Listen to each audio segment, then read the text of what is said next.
Kalau tak tahu nak start macam mana, nak pakai kamera depan ke kamera belakang ke, first kita buat live tu, kita nak bagi orang nampak muka kita ke tidak? Okay, contoh kalau kita nak bagi nampak muka kita, sebaik-baiknya kita pakailah selfie kamera.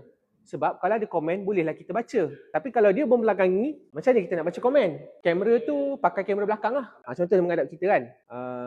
Tapi kita tak nampak screen tu. Okay, option yang kedua, ada setengah orang dia live, dia tak tunjuk muka. Dia pakai kamera depan, dia shoot kereta ke apa ke, ataupun dia shoot screen, dia buat calculation.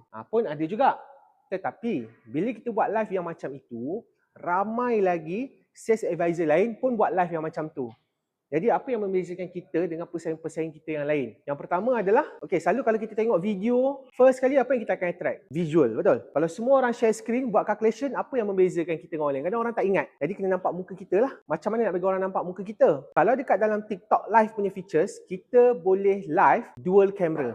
Kamera belakang dan juga kamera depan. Satu, tunjuk je screen buat calculation ke, nak tulis ke. Satu lagi, nampak muka kita. Sekurang-kurangnya nampaklah muka kita. At least orang boleh kenal.